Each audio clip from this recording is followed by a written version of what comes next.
All right, so this is Samson and a kid. It's against the Zeppelin. 2 radars. Triple DD, up tiered. Vampire's scary. Good luck. Fair seas. General quarters. It's almost a minute into the match. You still haven't seen enemy planes. There we go. Planes over there. CV's probably on this side of the map, so yeah, you're fairly free to operate. Concentrate fire on the target.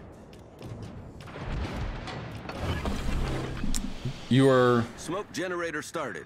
Okay, 2 things. You have an Ochakov, which very well might just be dead to Iowa Monarch, Balti, all sorts of shit. He's already taken shots, probably going to die very shortly. You have US smoke, so you got a 30-second duration on this. You could have cut a smoke from this line down into the cap. You don't have a smoke... I mean, you wouldn't have a lot of room to maneuver against the Zeppelin, but the Zeppelin has shown that he's over here, so it's unlikely he's going to harass you, especially with the Marceau AA. There's just not a lot of Zeppelin can do. Like, it can torp things, but the bombs, the rockets, rare. If you cut a smoke line from this rock into the cap, you give your mines a lot of ability to shoot for free. You give your Ochakov ability to shoot for free. Granted, you would still need to be able to spot for them, which after the smoke line, you can maybe poke your nose out, orient to torpedoes coming in, and be able to spot some stuff. Concentrate fire on the designated target. Ochakov is going to be able to get in smoke, but he has to come into the cap to do it. And most of your smoke is just kind of in a puddle right here. Whereas if you kind of cut this line, I mean, you give people the ability to shoot behind the line, although theoretically they might light themselves to the mines. Smoke screen set. Radared by the pushing Baltimore. Problem solved, sir. Torpedoes to port. The ship is on fire. Took a lot of damage. Kid is going to be able to heal. Yeah, so... lighting yourself to do 0 damage to a Baltimore when you've already taken shitloads of damage, your heal is cycling, and they're obviously YOLO. I mean, look at your position on the map. If on entrance you smoked from this island going into this island, you had your little smoke line, maybe your cruiser's kind of set up to do it, or maybe you cut a line like this, made a little smiley face or something that they can kind of bunker on and shoot from. They are vulnerable to Baltimore radar, which he popped a radar. He gave no fucks. This dude's just charging in and very well might die for it. But if we look at this, the mines is bailing. The Missouri is kind of stuck bow in, not really sure what to do. Ochakov is hiding behind a smoke screen for now, but I mean, like, this dude is... I don't know. Maybe he's not murdered? Your Marceau said, fuck this, I'm gone. Yamato, fuck this, I'm gone. Shikaku reversed to the edge of the map so he can fly tired. There's too much stuff here to hold. As soon as, you know, you got into position and then all of a sudden we see, yeah, these guys are just like full YOLO. They're just charging right through past the cap. There are 5 of them and effectively 2 of you. Marceau fucked off. Mines is running. Missouri is kind of out in outer space and the CV isn't even present. Shooting at the Baltimore, you're not going to get a kill. All you're going to do is light yourself for incoming fire from 5 enemy ships. So... you are now in get the fuck out mode. Problem solved, sir.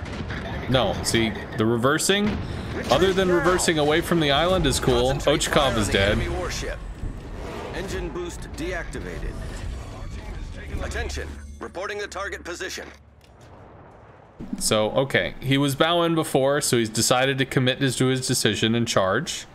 Monarch is down, Mines is running. Balti is down, Monarch is down, and something else. Both of the battleships are dead? Okay, it turned around. There's a reason to stay. You might again want to try to smoke for either the Ochakov or the mines. I'm really surprised this dude is not dead, but maybe they just were able to somehow dunk him. Dunking the battleships that would have killed him. Affirmative. Oh. Key. Yeah. I think the smoke for either the mines or the Ochakov would be the better choice. I have to say the Vampire 2 is terrifying. That being said, if the Marceau can get on top of him, the Marceau should win the fight. Smoke screen set. And smoking a battleship is risky in randoms. If the battleship fires, they have something like a 10 to 15 kilometer smoke fire detection, so it's extremely likely they're just... The battleship player isn't going to notice. He'll shoot his guns anyway, be spotted, and then die.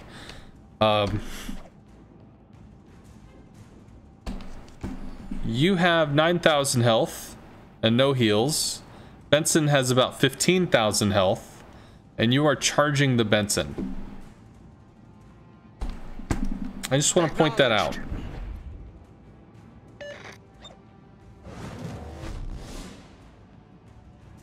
So Vampire, Marceau Mine's trying to do the thing. You got the torp kill off, so that's cool. You go dark, Vampire goes down. Vampire was 3v1, so I mean he got taken out. Attention, reporting the target position. Probably torp him. Nope, Jukes eats the torp, does die. You work on the Montana. Eugen Bismarck. Asashio might be able to clap the Bismarck, but he cannot torp the Eugen, so the Eugen should actually kill him. The question is if it turns into a trade or not.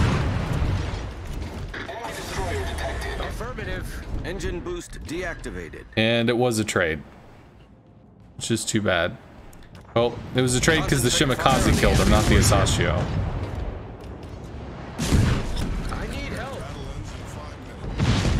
So Veneto versus Shikaku. Your Shikaku is, I guess, pulling fire off the Veneto. Wow, I didn't know he was playing. Well, that's cool. It's good to see him again. 2 caps to 2, fairly close. Eugen back caps, that should lock it in. Once the Veneto dies, but your CV probably dies as well. He does. So realistically at this point, I have a feeling like you're going to charge the Shima, but the Shima has RPF because he's the last one on the team. You guys are up by 40 points and he's about to back cap while this dude's capping. You need to either run or start back capping as well. And you are not going to fight, which is correct. So he knows where you... This... I mean, it's possible that the Shimakaze is fucking amazing as whatever, and he's going to torp on this line because he can read your RPF. But the wiggle stuff, all that's doing is slowing you down. And the Shimakaze is probably faster than you. Torp boats in general pretty zippy. Okay. So, and we did see, even though you did the wiggle stuff, the torps were behind you. So if you had just kept a solid course, he would have he would have ended up torping behind you anyway. You would have gotten to the cap faster. But you did get the kill in the end, which is nice.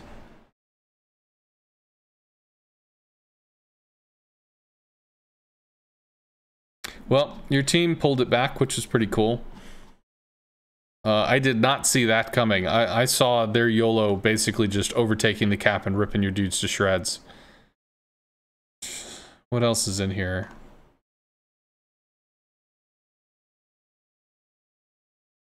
Alright, well, this is, I don't know if there's a CV in this. This is a Yamato game. Yeah, smoke firing at a battleship's pretty bad.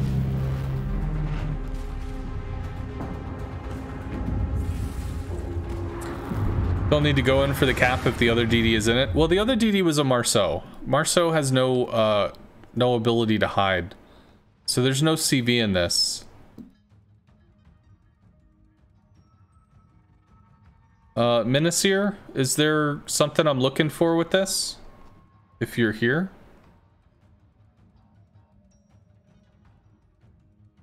Looks like he is not.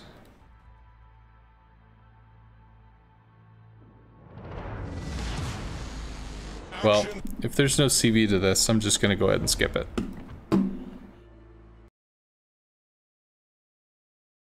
Alright, so we'll X that one.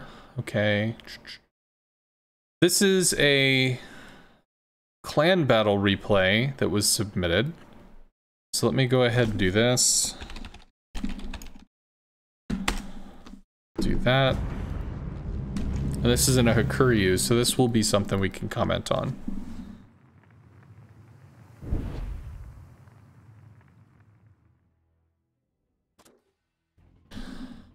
All right, so this is New Cap versus MRL. MRL favoring the double battleship style. Yamato not a joke with the extreme overmatch capability. We'll see what the initial deployment is. And also the initial choice on planes. Okay, so first off, you chose rocket planes. It's perfectly fine. Don't be afraid if you've got snipe potential, which you kind of don't. You don't have Stalingrads. You have a Montana, but you don't have Stalingrads. The reason you might want to consider burning this engine boost while you're going across is if you light this Stalin 6 seconds earlier, you know, that's 6 seconds faster. Your Montana might take the shot and surprise him. That being said, it's perfectly fine. You could drop a fighter here just to keep both flanks lit. The real question comes in on do you reset the safe cap or not?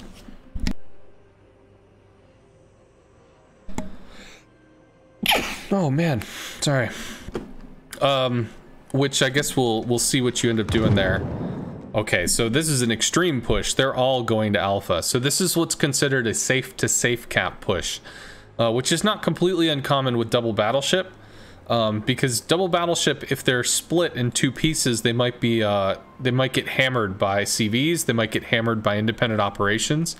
Because right now, they have no idea what your deploy is. None, because they don't have a CV. Now, double battleships has more potential to rip a ship off the map. The Yamato could blap the Montana, blap the Des Moines, blap the Petro or something because of its extreme gun capability. But right now, they have no idea where you're deploying. So they've decided all to deploy together. And one thing to recognize with this is that if you even attempt to strike into this, all you're doing is losing planes. If you want to keep this stuff lit so the Montana can take some long-range shots, the Petro can take some long-range shots, that's cool. But as soon as you see this, you have to know they're going to A and then they're coming to B. So your Marceau gets B and bails. Your Petro is going to take a position to get resets, maybe somewhere down here where he can fire and shoot in. They do have a daring, so the daring is probably right there. If the Petro is able to kind of keep that 12-kilometer radar, that's cool. You might want to have the Hindenburg swing back because realistically, this is completely abandoned. Colbert wants to come over, take it, and start swinging around to do crazy torp stuff. He could do that, but these guys need to pull off and brace against this push. So you do not strike, which is great. So you have two options. One, you can drop a fighter and continue to look from a different angle, or you can just keep things lit. And now we know that the daring is in the cap. You guys are continuing over to Charlie, which is okay in the sense that the Des Moines might bolster off an island to get some crossfire shots as they're trying to move across. That's an option, but if it was the Petro could take a position and be extremely tanky while doing it. The Des Moines, not so much. He has to kind of trundle into a position on an island or something, and then that is a fair amount of distance. Probably okay. Your Marceau is overextended, so by moving up this far, I don't know exactly what the detection on a Marceau is, but I assume he's detected out to about here. If this daring happened to be where you are now, this dude gets lit, shot by a Nevsky, and possibly reset. And then you might not ever get this cap as you're immediately pushed off. The Marceau comes in, hugs the back of this because you guys have information because you're in a CV. And then he's going to want to either play back safe or maybe take a weird angle to get some torps in, but be able to give himself a way out. The daring is playing back because he doesn't want to eat the fury of a CV for free. Yeah, no resets is what it is, but everybody is in a giant herd. Now, as for your CV position, there's two ways to look at this. They have 440,000 effective health on the board because it's all in ships. 440,000, all of that health matters, and literally, because the daring has a heal, all of them have healing. You, on the other hand, have, with 63,000 health, you have about 298,000 effective health on the board if you remove your CV from the situation. That's 440,000 versus a little under 300,000. So your surface ships, if it's 6v7, they have to take, not only do they have to do a shitload of damage, but they have to mitigate a lot of damage. And Hindenburg's going to eat some, Des Moines going to eat some, your DDs don't have heals. There's a huge gap here. So you're in a Hakuryu, you have an armored deck, which is a huge asset. If you put your Hakuryu here, where it's kind of like aimed, you know, bow into this, Yamatos might take some pot shots at you, other people might take some pot shots, and if they skip rounds off your deck, or if they shatter HE on your deck, those are shells put into you that are not put into your teammate. And think of it this way. If you see how tightly clustered this death ball is, what are your planes gonna do other than die? The answer is nothing. So if you're not gonna be able to get much health damage at all, the best thing you can do is to pull some damage onto you. And with your extremely armored deck, because people will always shoot at a CV if they see it, especially, I mean, if they don't really have a plan, they're just kind of going for it. If you put your CV here, kind of bow in, all you have to do is sort of reverse subtly. You know, just, hey, look, I'm in a CV. Oh, you want to shoot me? Oh, what's up, buddies? If you're running for cover, yeah, they might potentially kill you over time. Yeah, you'll lose planes, but you either don't matter or you matter really late game, in which case your team has to get to late game.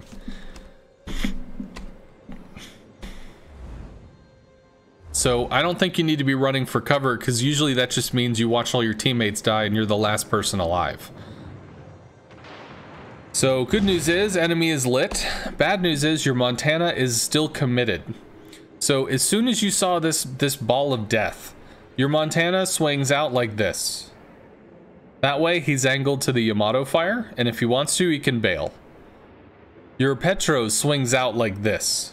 That way he's angled to the incoming fire and he can bail. So by default in a clan battle setting, if you don't know what's happening, be ready to run. If you do know what's happening, make the correct decision. Are you pushing or are you running? That's the question. In this case, this is a giant fuck ball. This is death. This is a wrecking ball that gives no fucks about nobody.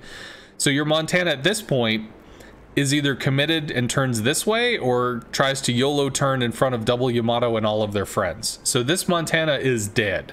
Unless he'll go down fighting, but he's dead. The Petro similarly might be stuck behind an island, and actually that could be good in the sense that it might force them to come down and deal with him. But if they take these two caps, that's their win condition. You have to come dislodge them. If you guys instead were maybe in positions back here where they're coming over to get this cap, you're bleeding health, but you're getting resets, you're slowing them down. These guys are trundling into position. You've got kind of a crossfire because they're just like sitting in this area right here. That's where you start, you know, taking that health out from behind him. You have a Kleber that can come over and try to drop torps, maybe go over and back cap. Like, you got some options there, but it's going to talk... As soon as you see this, it's how are you going to defend against all of the incoming fire while getting efficient trades.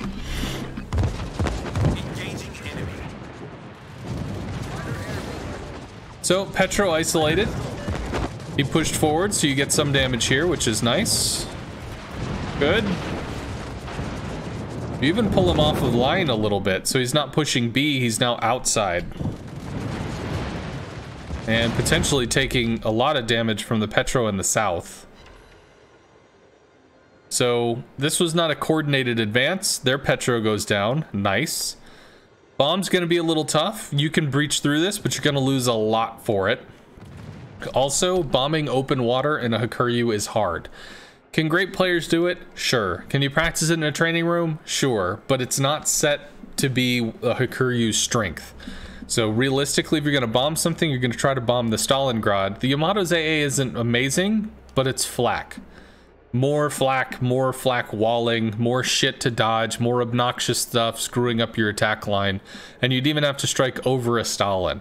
Striking onto the Des Moines in front, the Des Moines could just turn fairly easily, which would throw off your bombs by a considerable margin.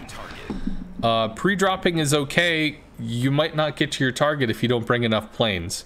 Realistically, in this case, you either continue with your torps or you rocket, and you could still have your CV in this position, potentially to accept fire and pull it off of your teammates.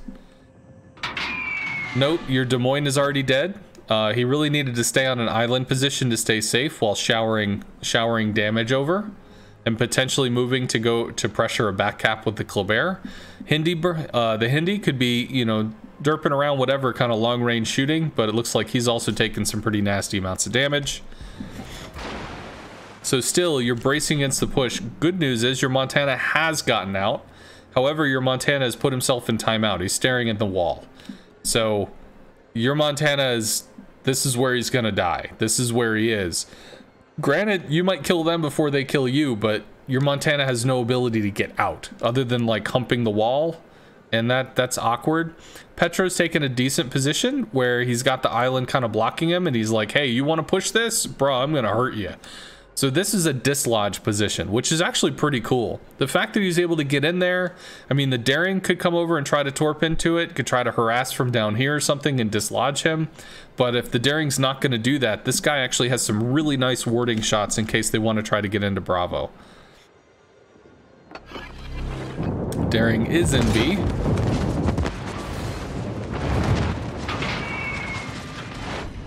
Okay. I think it was, you needed to lead just a little bit more. The reticle on the replay is going to be incorrect. It's off by like half a second. Okay, so the Petro is not using the island. The Petro moved past the island, which suddenly shows everybody his side, and this dude gets straight up dunked. Now, if he was using the island in like a super aggressive kind of way that he could kind of just mitigate all kinds of damage and still sort of threaten people, yo, you want to come in here? You're going to take this cap in the ass. He didn't stop. And because he didn't stop, he's like, I don't know if he's going to try for a ram, but there's too many guns. The answer is no.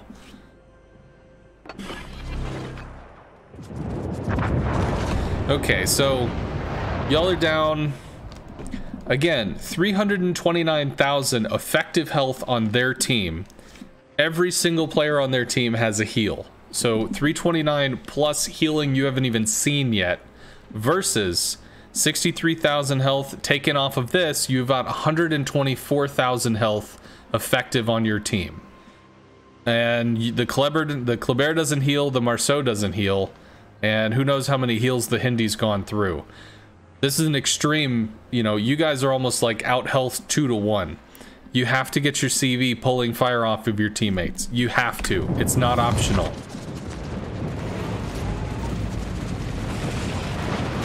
And I mean, your teammates have to do the best that they can. He wall slid and then spun around? Well, I think this is like a YOLO panic move. And now he's turning to give broadside to everybody to run away. I mean, just sitting down here at an angle shooting would have been better than that. That's pretty rough. Alright, so you are assisting the Kleber with the back cap. This is cool, plus the Hindi's able to assist. Ideally, the Des Moines would be back here able to help too. But he kind of went mid-channel and got taken out. And right now, this isn't so much about landing torps. This is about trying to make this dude dance while you guys are dumping damage into him. Now, if you wanted, you could try to save the torp drops to try to get the best chance you can. But hopefully he just doesn't dunk your dudes. You need your health bar to live. The enemy is about to all stations. Concentrate fire on the target. AP bombs, I mean, it's kind of all you got.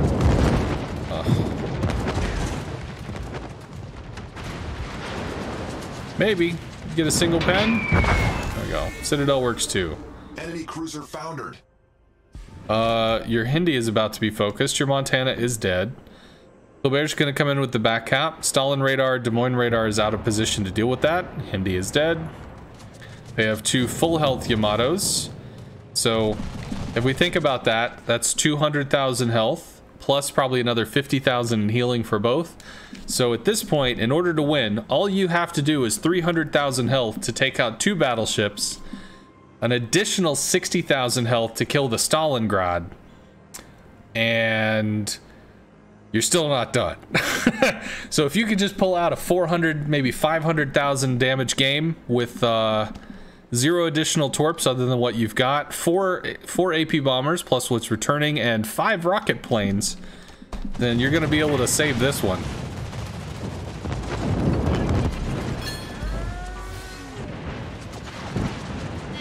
Yeah, it's the back cap was good. That was good play by the Kleber, but they went on 1 cap. So it's just too far now. So let's just run this one out. Okay. So let me go ahead and pop the check mark, and then I will look at chat because I think he has asked some questions. All right. Let me scroll back up in chat, and we can make this a little more interactive. We can watch me check out chat. What is this? Smoke the cruise. That was from the previous one. Fast and the Curious. Thanks for the replay reviews. Sure.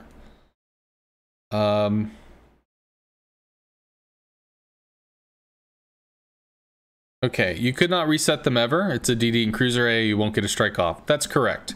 So that's the Daring didn't, you know, pull so far ahead of his team that you had an option to. You didn't. You went in for the YOLO reset. Hey, you know, maybe you get lucky. It just technically buys your team a few points in terms of a lead, maybe. But like I was talking about in that early game, as soon as you guys identified, holy crap, all of them are down there, then either your Des Moines Hindi need to reposition, or your Des Moines tries to bunker on that island and safely shower damage in while they're moving, and then move over to support the Kleber.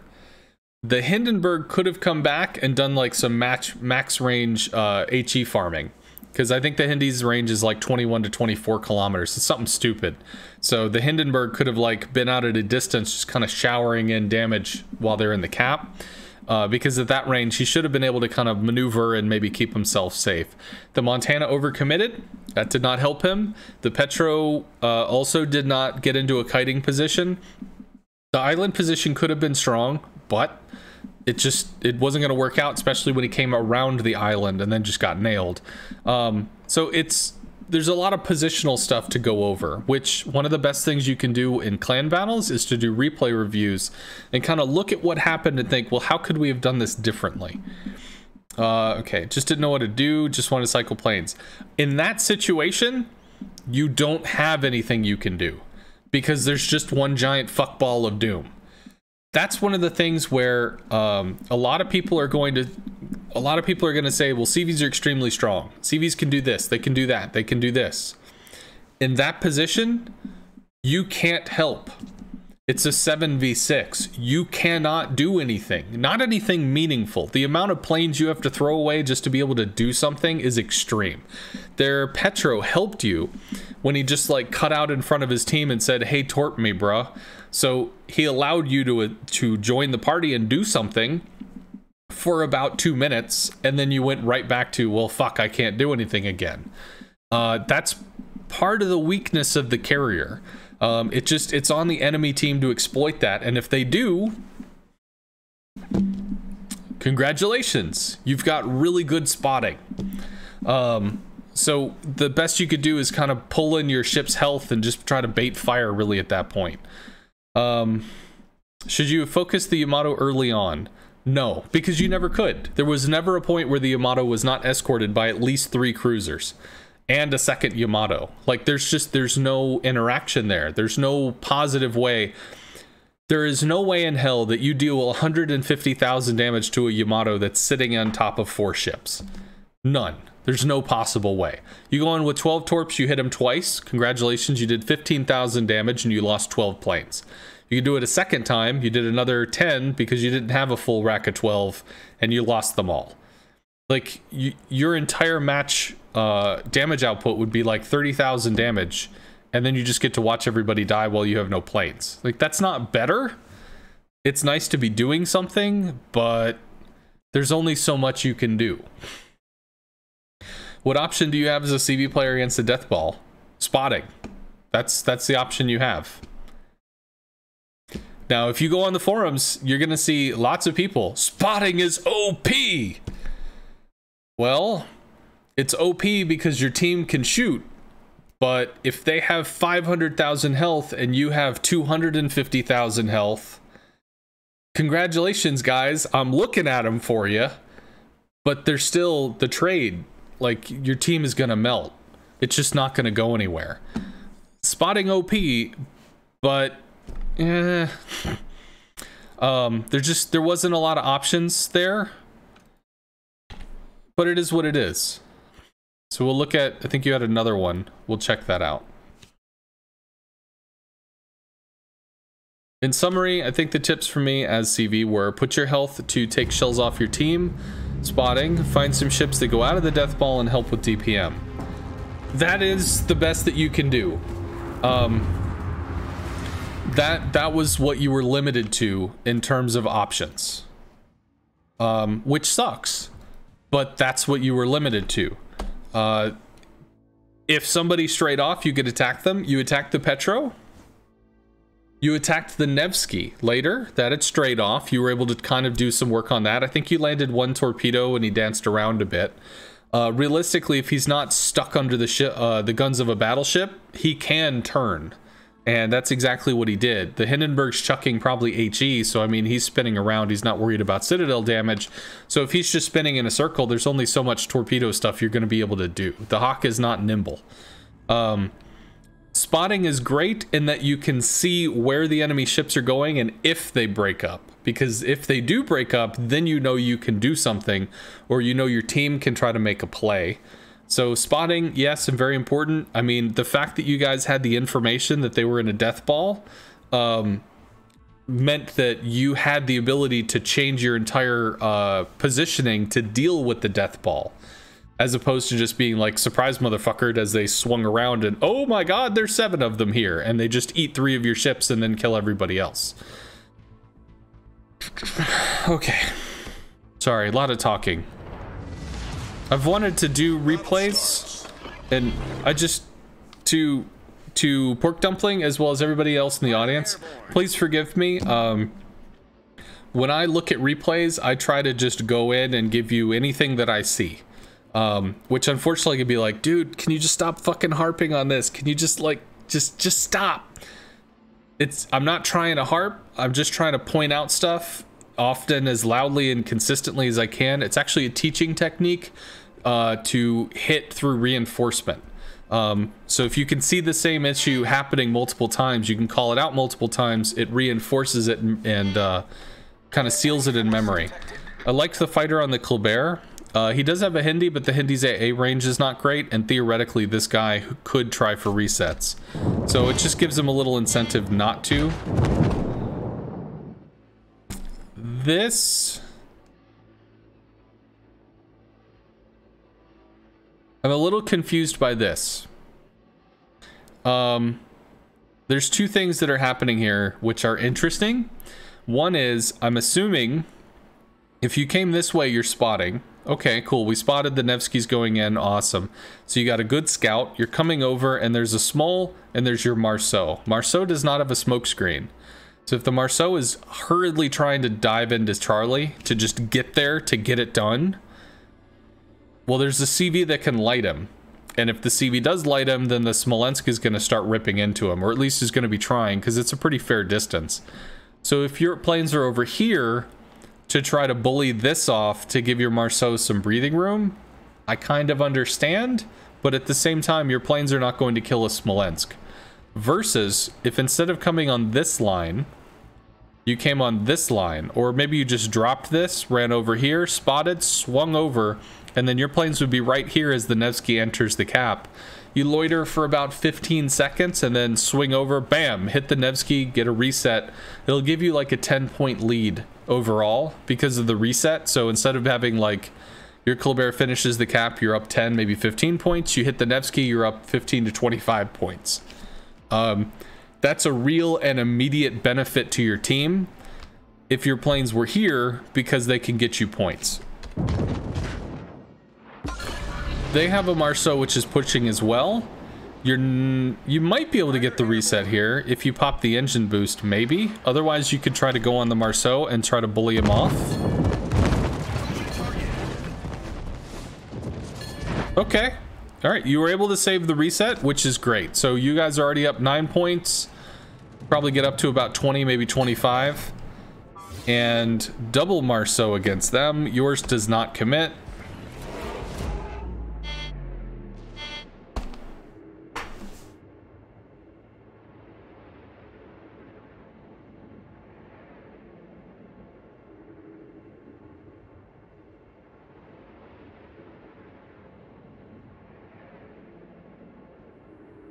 So I'm just trying to figure out, what are your torps doing here?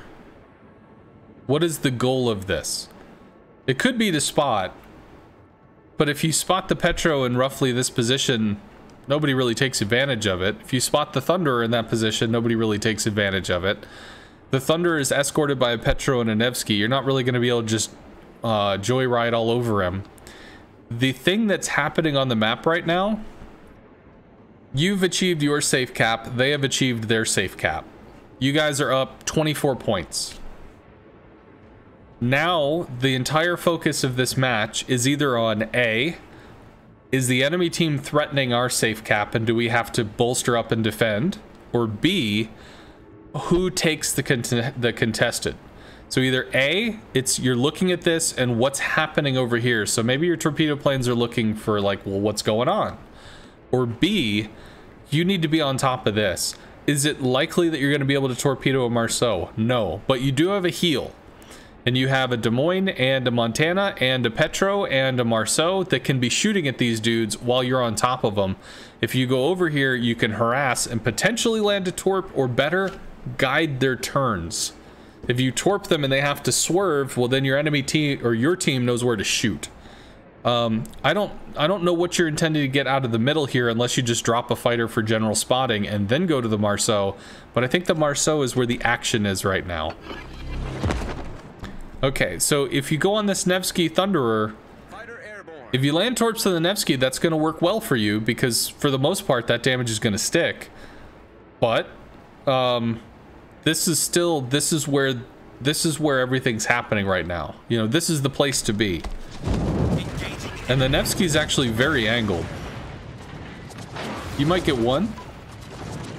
You do. Nevsky's still extremely angled. Torps into the Thunderer don't matter here. He has too much health. He's not pushing.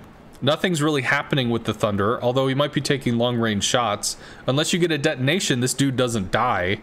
So taking your time and resources to do something which doesn't yield anything useful is just wasting.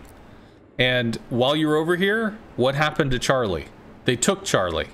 Well, obviously the Marceaus weren't radared by the Des Moines or the Petro because they just went ahead and took it and didn't get reset.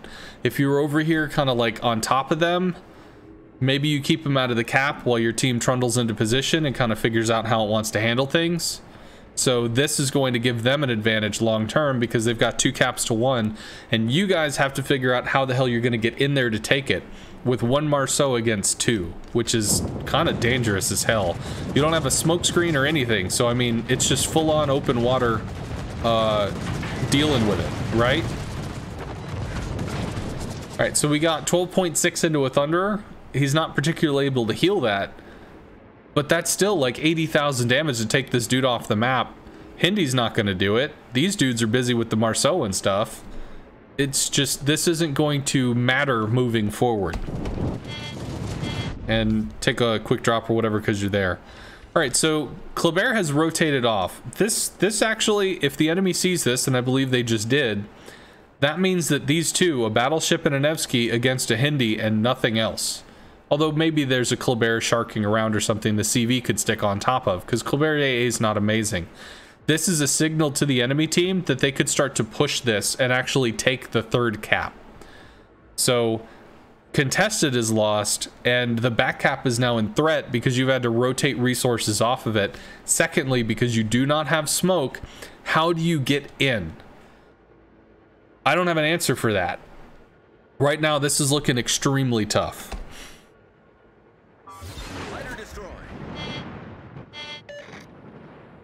Okay, so you got some bombs. Bombs aren't going to do any damage to the Marceaus, but they're going to keep them lit. And if they're lit, that means your teammates are going to be taking shots at them. You do a pre-drop just so you can juke some AA, which is perfectly okay. All right. Drop a fighter central in the team. You could try to bomb the Petro. Petro radar is certainly a thing. One of those Marceaus is looking pretty roasted. You did lose your Des Moines, but hopefully your Petro can clock that other Marceau. He gets away with 1100.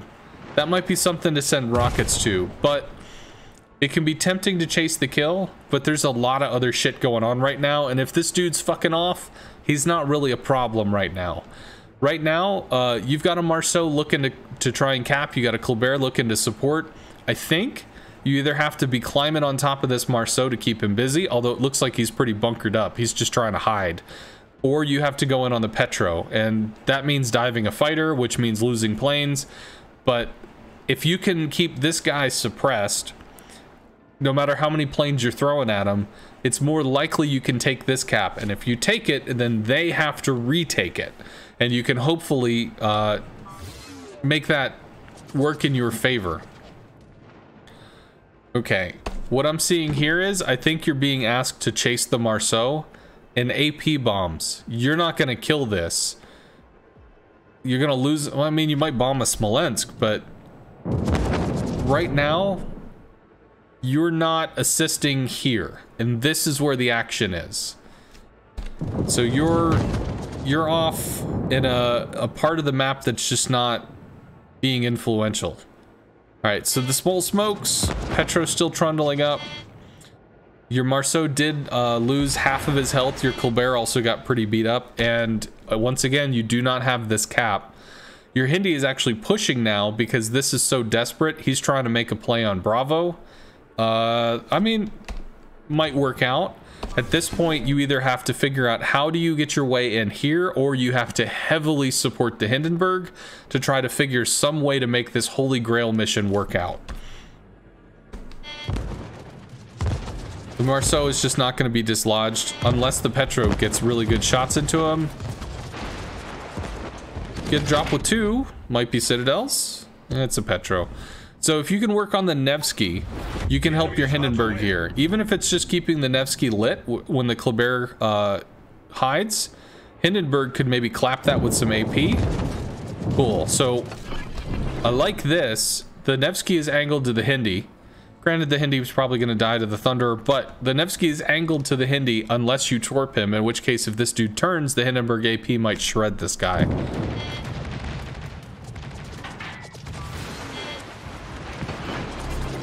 There are the shots. He almost overturns. Staying on top of him. Get him to turn again.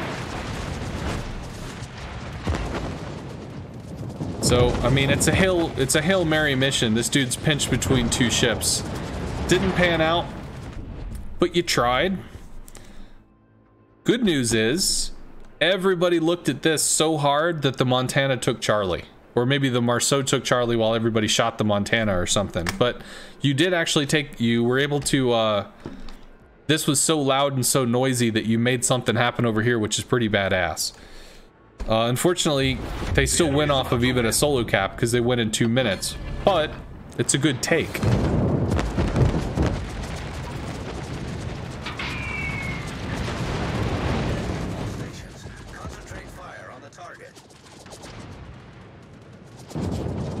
So at this particular point, I mean, the bombing on the Nevsky, or sorry, the bombing on the Petro worked out well. I think you got, well, I guess 1 Citadel, although really I think you should have gotten 2. Working on the Nevsky is probably the easiest source of points, or potentially looking for this Marceau, although he could just be all the way down here by now. The Nevsky is the closest source of points. Any kills you can get buy you a little more time, although realistically it's 3 against 7. So it's pretty done by this point, but focusing on something that can get you a kill is going to be the next priority, and that would probably be the Nevsky. Okay. So go back to chat. You even recording this from your side? Oh, okay, cool. Well, this will be in past broadcasts, so you'll have access to this, you know, even after this is done. You can rewatch this. Maybe you can watch this with your group if you want to, and y'all can all just kind of like think about stuff. I don't know. Like, replay reviews are one of the best tools that you're going to have to get to work better as a team. Because as you move and you take positions, see how it works out. See what does work. See what doesn't work. When you're in the middle of the moment, you're thinking, you know, ah, shit, this is happening. This is that. When you can pull back and you can just kind of look at it from the spectator seats. Ooh, that's not going to work. Oh, yeah, that didn't work out. Damn. Like, it just gives you that distance, which allows you to kind of figure out what did and didn't work. Priority should be contested Cap and Marceau. Wrong target selection. You weren't sure what to do at the time. Good advice. Yeehaw. You were hoping to get Petro/radar off. He did fuck off that Marceau. It was really frustrating, yeah. You were asked to spot the Marceau. So that is something that happens a lot. It happens to me as well, where there's a low health ship that's bailing. An enemy ship that's killed can't hurt you anymore. An enemy ship that's killed is worth points. An enemy ship that's killed doesn't have a chance to heal and come back, you know, as a significant threat. So there's a lot of good in chasing down and killing that retreating ship. But sometimes there's a building on fire and there's a crying baby and there's another kid that ran off or something that you just saved. Do you go after the kid that's running that you saved from the fire because, well, you don't want him to run and get scared and disappear and get stolen or something? Or do you go in after the kid that's literally in a burning building? Being in a CV is filled with tough choices. And because you have the possibility to do so many different things, you're stuck with the situation of what is the best thing to do right now.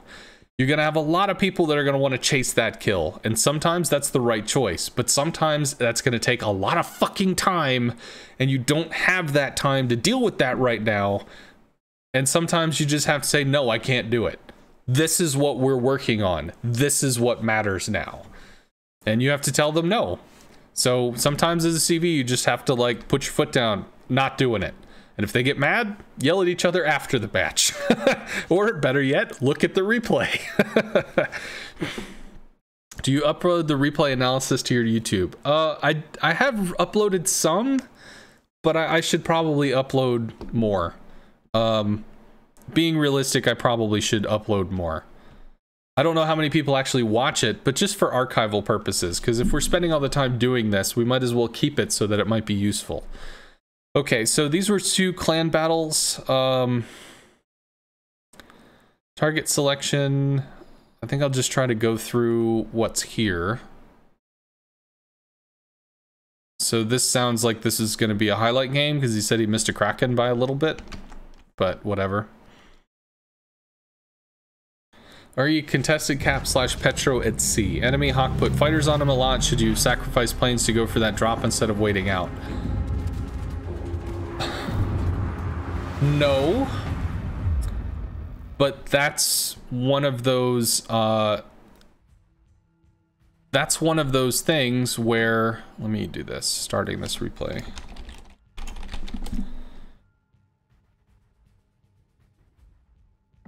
Okay, so that's one of those things where when you were torping the Nevsky in the first match, and like toward the end, there's a Colbert, there's a Hindenburg, they're both shooting at the Nevsky, you're torping it.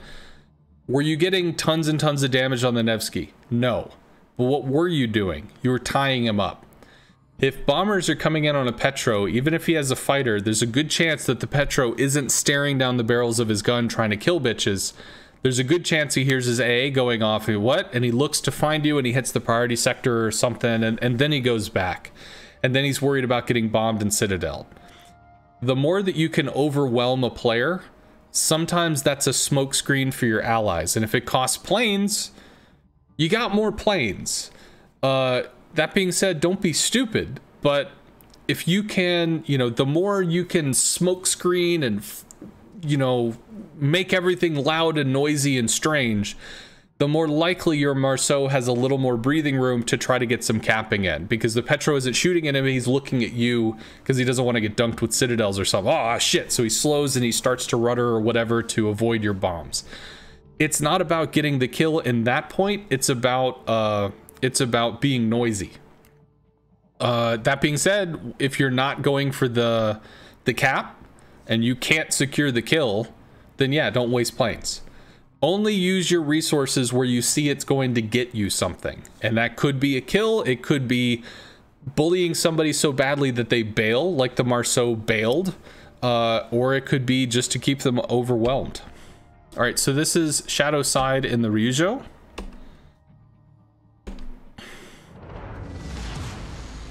General quarters. Going out with rocket planes. I do tend to advocate that if you're going to go out on an initial scouting run, try to go out to a flank and then be able to cut across to be able to scout multiple areas. In this case, you tripped across an eagle. You hit him with 3 rockets, which is nice. There are 3 destroyers, so bullying a destroyer definitely going to be useful, because 3 DDs is too many DDs. You get another little bit of chip damage, and he's going to go ahead and smoke. And he's gonna not use his smoke. So you just shoot him again. Sure. So you were able to chisel a lot off the eagle. Meanwhile, your Atlanta got hurt. But at least you gave your Fubuki some breathing room. Looks like he smoked and he's probably gonna take Charlie, which is cool. You're coming back with Torps to kind of give him more breathing room. Miyoko, Nelson. Miyoko is the better target. Good. Oh, that hits. That's 2. Or 1. He slammed on the brakes. Okay.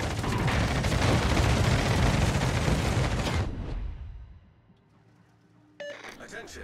Reporting the target position. Miyoko's super low. You're going for bombs on the Nelson. Nelson, British battleship with a raised citadel. So this is pretty cool. Y'all got Charlie. Your Atlanta got pretty beat up. You lost to Veneto, who overcommitted. But I mean, you're providing a lot of pressure mid here, and I mean, you're getting results. You got some great damage into the Miyoko, you got some great damage into the Eagle. Now you're gonna start working the Nelson. Citadel damage on a battleship is only 10% repairable. No. That's gonna be a little tough. You lose 1 plane, you lose another plane. You might only drop with a single bomb, depending on how quickly you get this out. Kill? Kill. Enemy cruiser destroyed. Rocket planes for what? The Icarus? I think you have to stay on the Nelson right now. That would be torpedoes. Because the Nelson, I mean, is gonna... There we go. So you're seeing that. I see a lot of indecision here. So the Nelson was able to get to the snuggly arms of the Bismarck, but the Bismarck doesn't have great AA. So you still could have gotten some work in on the Bismarck done. This is going to be a cluster. So this is a whole bunch of stuff on top of each other. You're in a tier 6 CV.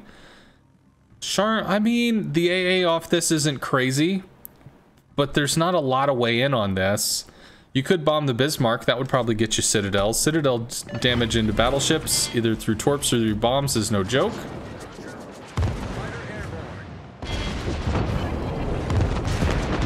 Alright, you reacquire the Eagle. You know, he's probably a newer player. Still figuring some stuff out. Okay. So he does go down. You don't know where the Icarus is. Nelson is starting to isolate again with the bow down nose. Icarus is probably over there. So... Concentrate fire on the designated target. Okay, Icarus is showing. I still think you need to work on the Nelson. Nelson has a lot of healing. That's kind of one of its gimmicks. It's got a super heal. Any Citadel damage you get into the Nelson really breaks its ability to super heal. Kind of stunts its growth, you know? Instead of a healthy, vibrant teenage man coming to deflower your daughter, he's just, you know, sort of a wimpy pre-serum Captain America you know, and you're just not that worried about them. Concentrate fire on the target. Good drop. That's probably a kill. Fine. But you got a lot of damage into him. He wasn't able to heal through it. Good stuff. Concentrate fire. I think you're trying to spot the Icarus here? No, now you're just going for the hipper. It's fine. Might get lucky. You do. So the Icarus is a problem. Also, your Z-23 probably needs some assistance. I mean, not to say the Furious is going to dunk him, but he's got nobody around him at all. And your Z is the protection against the Icarus. So you might actually want to drop this dude some fighters. You do have fighters available. Good game, everyone. Many thanks. Right, well, you're still... Y'all have caps. New Mexico's not going to have tons of AA. You might get 2 drops on this if you do it's a kill. With that shell damage, it might be a kill, but I don't think it is. It is with flooding, though. Icarus still a problem. Bismarck you can torp. Or Massachusetts is like a raid boss. You can't F with this dude. There's the Icarus. All stations requesting fire on the designated target. Alright, well, you get to chip and chisel this dude. Looks like you did run. Just drop a fighter. Torpedoes astern. There we go. Well, he left his smoke. Fighter airborne. This guy's subscribed to the Eagle rules of Enemy destroyer playbook of smoke usage. Alright. There's a Massachusetts and there's a Bismarck. You can't do anything against this. You can do something against that. Unfortunately, at this particular moment, this might be the thing that's bearing down on your dudes. But I see much plane loss in your future, young Skywalker. You can Citadel the Bismarck. Bismarck's AA is probably like half of what the Massachusetts is. This dude's gonna roast like 3 planes before you come in. Now, he might have had a bunch of AA blown off, but the Massachusetts tends to be pretty resilient in terms of AA. Concentrate fire on the target. Use a little island cover. Only lose 2.5 planes. That's gonna be the next one, and you probably lose more. How many get out? Showed up with 8. You lost 4. Fighter destroyed. So 4 planes to deal about 7,000 damage. Not that that's terrible, but it's a raid boss. You don't get another drop. Maybe. Nah. Drop the toy. Ah, so close. I think that's the Kraken you wanted or whatever. All right. So Bismarck. Our victory is in sight. Well, I do want to say this. Going after the Massachusetts, he ate a bunch of planes. You didn't get a lot of damage, but he was the focus target. It's never a bad idea to go after the focus target. Sometimes you're taking the hard rolls. Sometimes you're dealing with the stuff. You're losing fucking planes. Going after the Massachusetts is the correct play, especially because the Bismarck has this much health. I don't really know where the Bismarck it was in terms of health, because sometimes you can go a long time without respotting something and you don't have additional information. But going after the Massachusetts was correct. You did about 8,000 to 9,000 damage, but that's still 8,000 to 9,000 damage the Lion, the Colorado, the Z didn't have to do.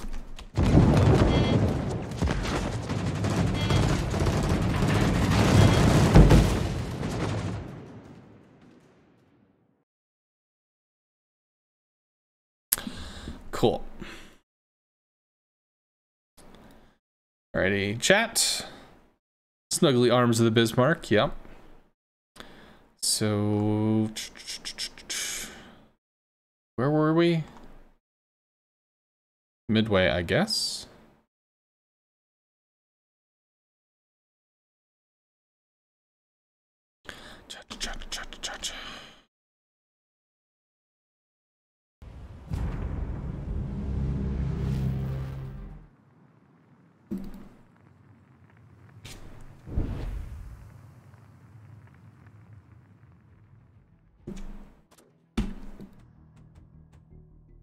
Kannst du dich stoffen? You can strike your Itago for good damage, Petro for mediocre damage, Goliath for rare. Rocket plane, so that could be a threat to you. It's got a few things you could bomb. Triple DD, so you do have an advantage in that sense. Good luck, everyone. Heading out with rocket planes. This is not correct. If I see this correctly, you have interceptors, so odds are you want to drop interceptors and maybe catch this dude. Richthofen planes go 230 knots, as opposed to the FDR, which is like 160. Trying to trap this is fundamentally different than trying to work on the FDR, and Richthofen torps do like 8,000 damage. They're not a huge threat. Richthofen AP rockets are the biggest threat that it has.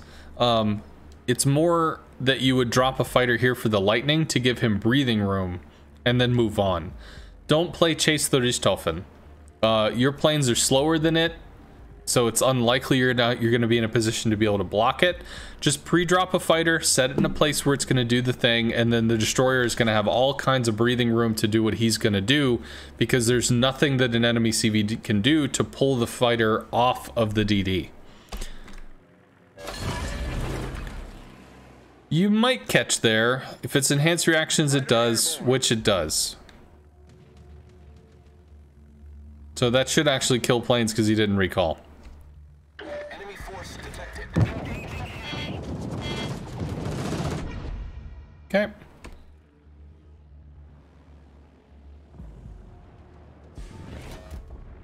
Find the target position. Fighter airborne. Oh, buddy. How are you doing? You going for the Baltimore? Engaging enemy. That's some cheeky shit.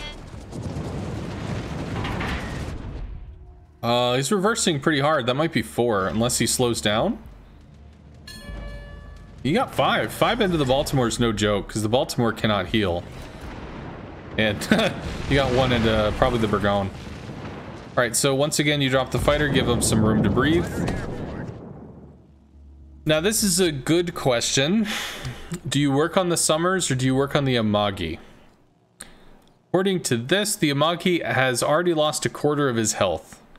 The Amagi is going to have some assistance from AA, and your bombing ability to bomb the Summers is kind of sus. Depends on how you're going to pull it off. This might matter.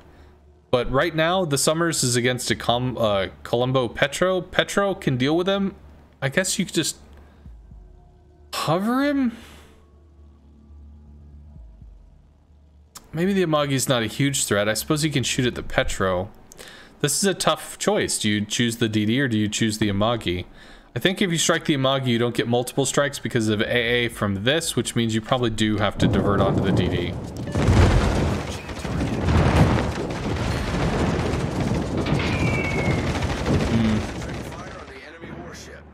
You had a decent strike that you aborted. Don't be afraid to engine boost.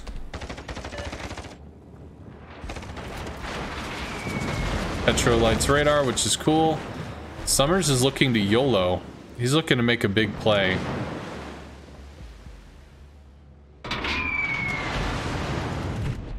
And your Colombo is going to give it to him. Unless the Petro has Hydro, Concentrate fire on the designated this is kind of scary. I don't play on EU, but I think Liu or whatever is one of the better regarded clans. So good news is the Summer gets clapped by your Petro. The rough news is your Petro is now against 4 ships, not against 3. Enemy cruiser. But he's going down, so you are bailing. You might be able to catch the Balti, which I think is what you're looking for, but he goes down, which is cool. Burgoyne's AA is actually not great. So you can absolutely try to work on this. Need to work on your positioning for the reticle. fighter airborne. Concentrate fire on the enemy warship. Good line. Realistically, you don't want to be torping unless somebody's held on a specific line. You drop with one plane here. But coming out with bombers is the big thing, because the Burgon's AA is not good enough.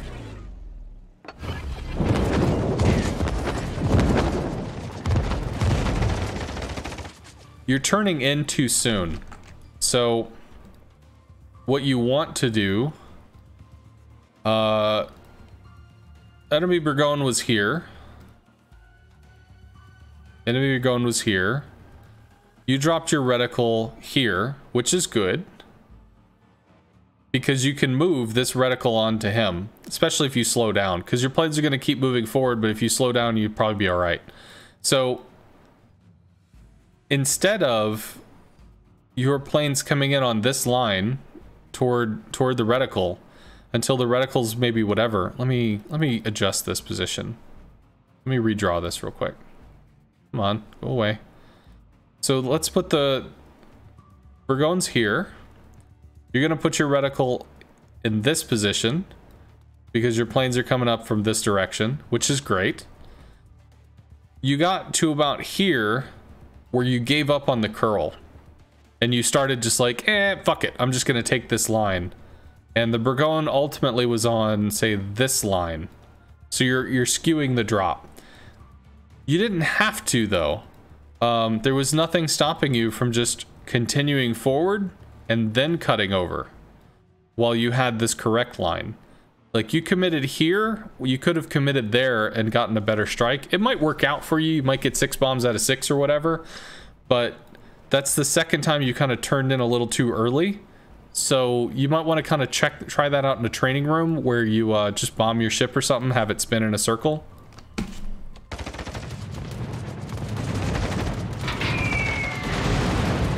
Five out of 6. And you should be able to get a second drop in, which you do. If you have a chance, you want to try to include either the aft or the nose in the bombing reticle because these are unsaturated.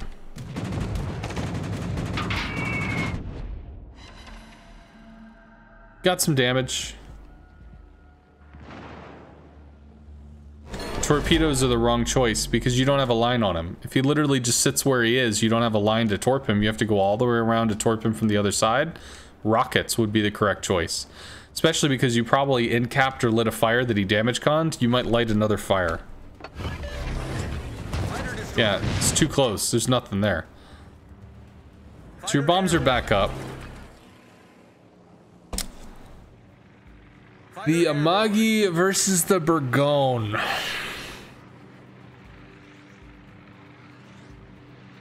That's tough. Thankfully, he eats 2 torpedoes, so that's a kill. We've destroyed an enemy battleship. Oh, I don't know if you get this drop. You get this drop with 2 planes?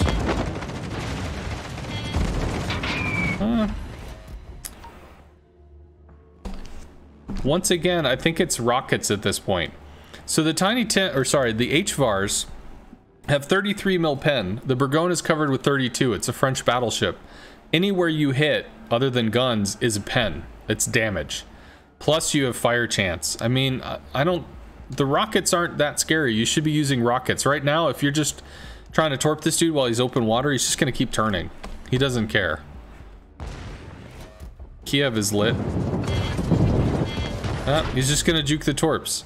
So bombs are obviously the best weapon, but no. There we go. Now he's down.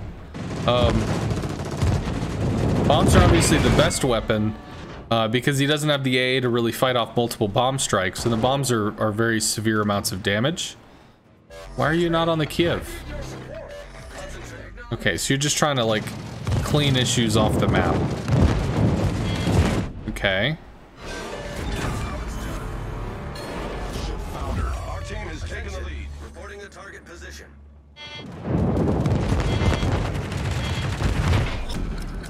Okay.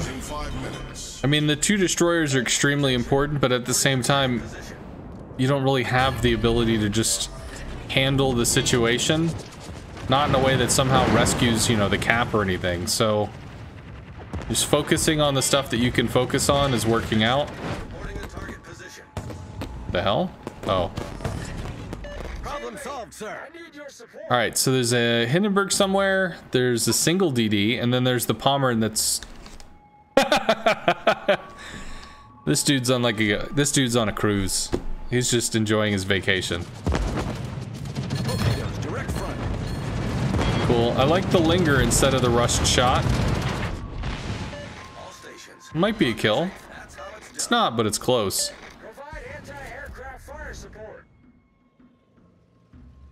Torpedoes to port.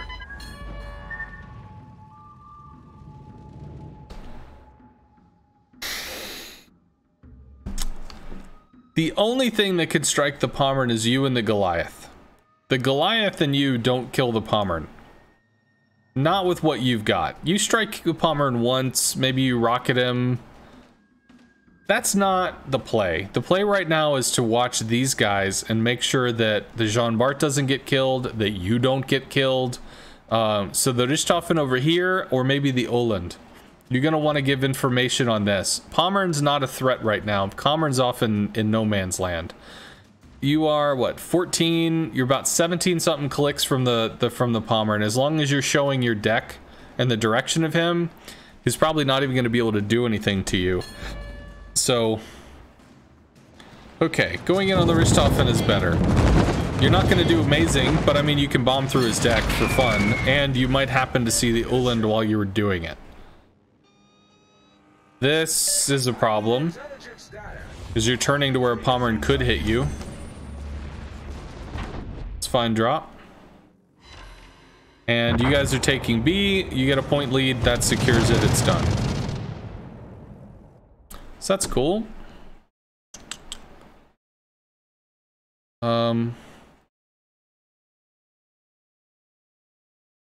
Whatever. Why? Did I tell him that I started the replay? Whatever. Okay. One more. One more? Right. One more. Boop.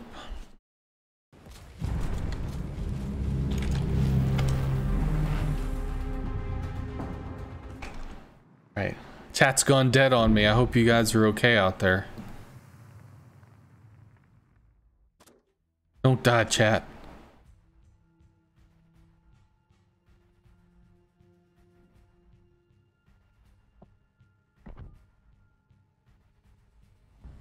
Okay, so this is a ranked battle. Brains.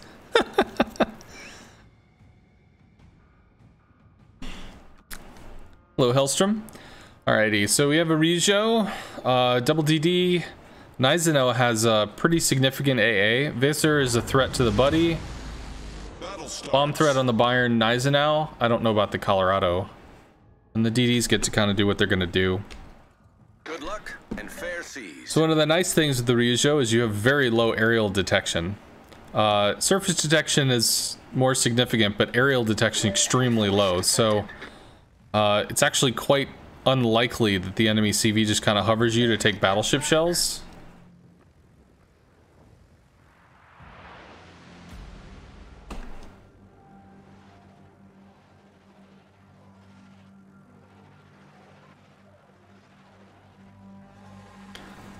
So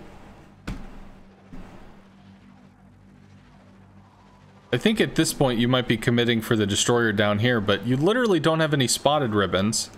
All of these things were spotted by the DDs. Spinning in circles on top of them doesn't net you anything. Like, it's not getting you any additional information. It's not getting you any additional pressure. If you want to drop a fighter over them, drop a fighter. People know that they're in here. They can see that it's being capped. That was a little strange. Most likely the destroyer entered from down here and is still on this half of the cap. So you might see him over there, but I think it's extremely unlikely. Okay, with this particular maneuver, there is something which I call, let me change this. Right. There's something that I call a hard cut. What is the hard cut? Actually, I suppose I could just do this all formally.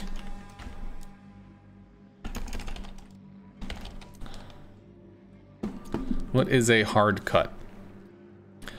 Alright, so let's try and do this. We'll do a reticle thing, then we'll do another reticle thing. We'll elongate this little bit. Okay, what is a hard cut? So there are some planes which actually have access to this ability. So we can just go ahead and type this out. The IJN can do it. The Germans can do it. And the British can do it. The US, unfortunately, they lost that ability at some point in some patch, somewhere, or something. It just is what it is. But these three have access to the ability of what's called a hard cut. Or at least I call a hard cut. So if you've got your planes, realistically, so your planes are coming in, and they're going to commit to a strike. Now this might take 3.5 kilometers with its prep phase. So your initial reticle probably starts back here. It's zooming in, and this is where it comes active. So you actually start, and over the course of 3.5 kilometers, you take your shot from here or something. Well, 3.5 kilometers is actually pretty tough in terms of spotting a destroyer. So what happens if you do see this, you know, little lolly boat that needs his cheeks clapped? If this more likely is going to have something like 2.5 kilometer detection, maybe out to 3. Well, obviously, if you need 3.5 to make the strike, and you can't see them until 2.5 to 3, well, that's going to be a problem. But you can bleed distance. If this preparation phase takes approximately 2 to 4 seconds, when you've got your rockets going in this direction, and you happen to see the destroyer, you pull forward, you start your attack here. So this is your beginning part of the reticle. You pull forward and you wrench it over during the prep phase. So because you've taken what was a 4-second movement, and you've now bled off maybe say 2 seconds in this turn, you've turned this 4-second movement into a 2-second movement, which means suddenly this reticle goes active right here. So instead of having that overfly situation, you bled distance so that you can actually cut in. Also, it allows you the ability to cut a 90-degree turn so that you can try to strike a broadside in a way that a destroyer might not have expected. There are rocket changes coming on the PTS, which will slightly affect, you know, what can do this. Right now, the rocket planes on the Japanese are 4 seconds. They're going to be reduced down to 2. So the hard cut is actually going to be reduced in capability in the future. But for right now, that is something to pay attention to.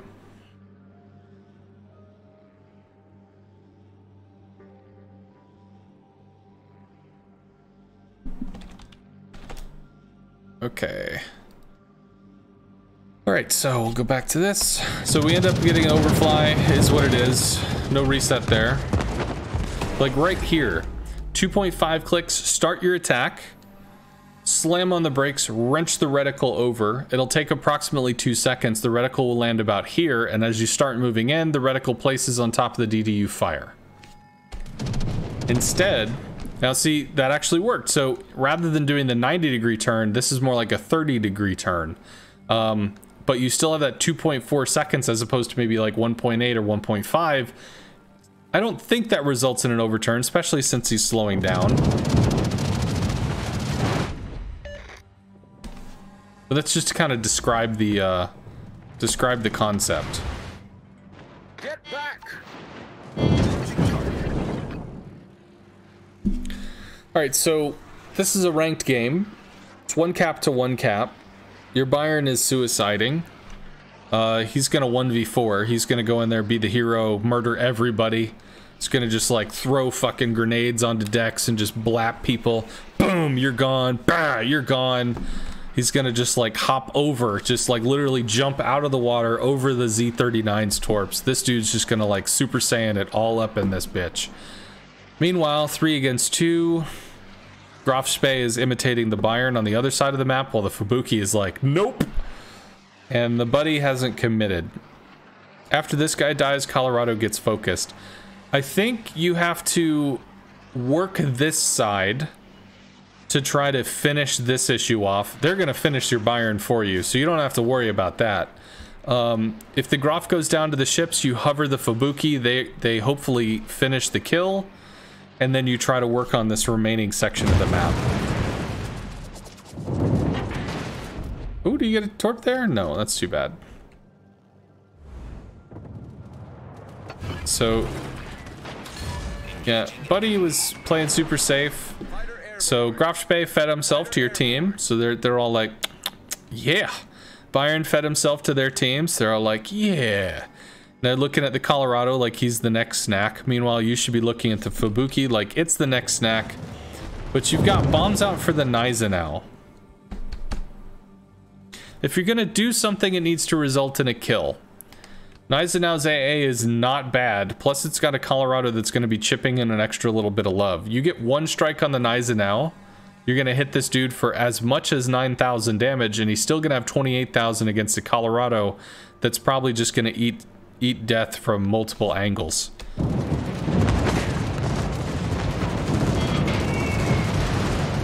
Did get the 2 Citadels. You're not going to get another attack. Got it. Okay, Fubuki goes down. Awesome. Your team handled the situation. They didn't need you at all. So at least you got your damage in the most effective spot, being the Nysanao. Especially because it was Citadel damage. Don't throw away your rockets because that Z32, Z39 is still a problem. You know, torps on the Nysanao, bombs. You want Citadel damage. You want something that the battleship is not going to be healing readily. You want the damage to stick. That's a good drop. That's 2 in the side. You might get another drop here. Yes, you do. 2 more. Not a kill, but it's close. Good. He's critically wounded. He's trying to heal. Thankfully, Citadel damage doesn't heal very well, so he's pretty much crippled, which he kind of needs to be because you don't... What the hell is this? Okay, you got some secret mission teammates.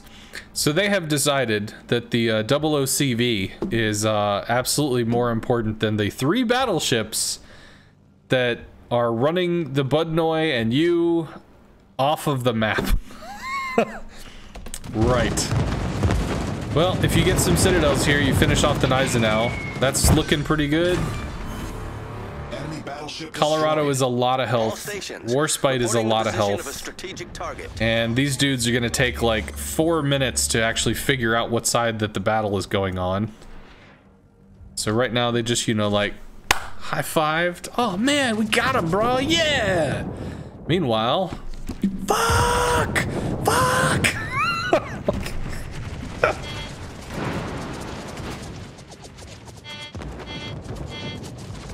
All right, so this is where we need to be thinking, what can we do that matters?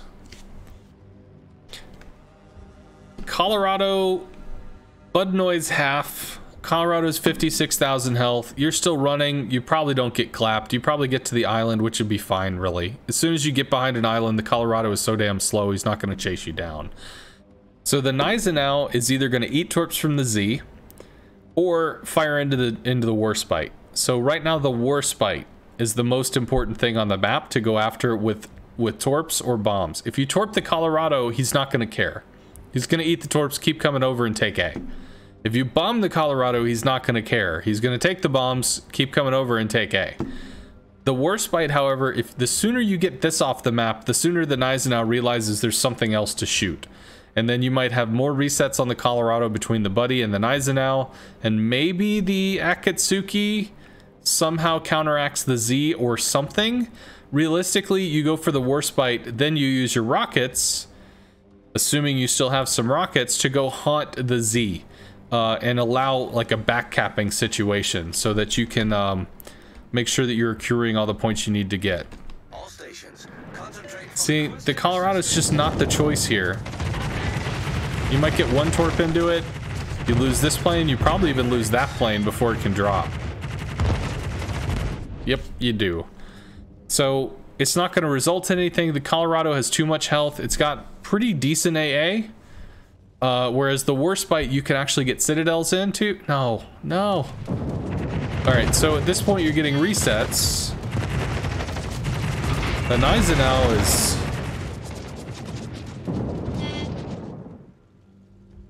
dodging torps, maybe? I don't know what's happening there. At least the Gaide is, you know, has a head on his shoulders. Good! Warspite needed to lead a little more there. Don't put yourself in timeout. You don't have to put yourself in the naughty corner. You can just use the island.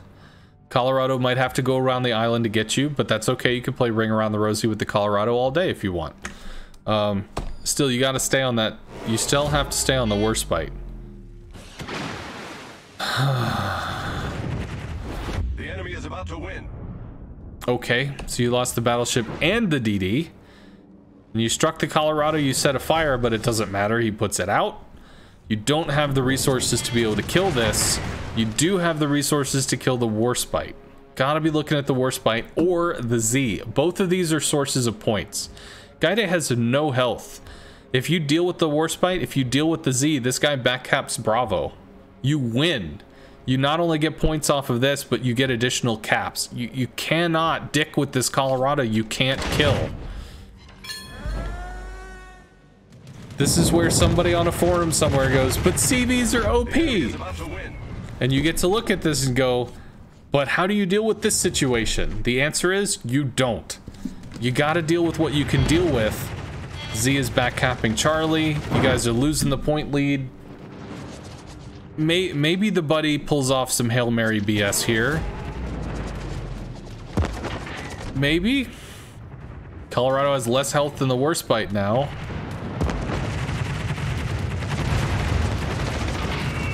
Matter. Oh dear God. You need to move your hull. You need to be ring around the rosing with this dude.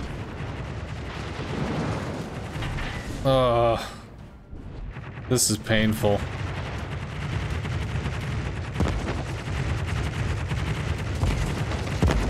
This might result in something.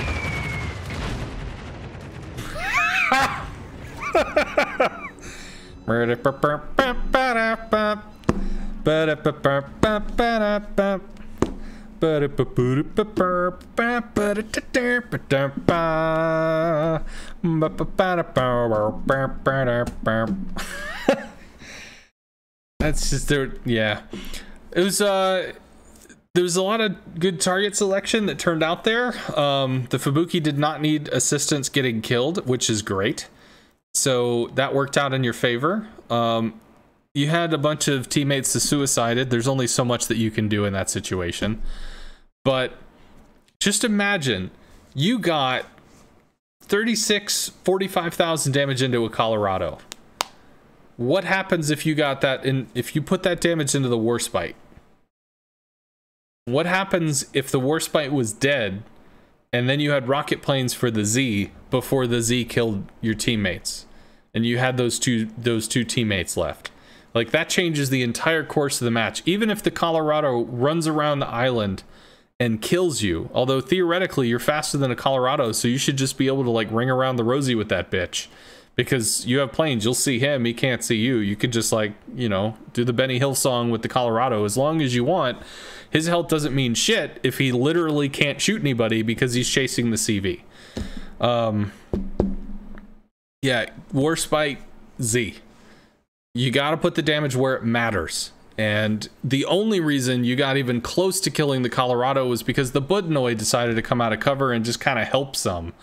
He probably did like 15 to 25k, and even still the Colorado didn't go down while it shattered tons and tons of planes. So definitely gotta look at what you can do. And in that case, the Colorado just wasn't a viable target.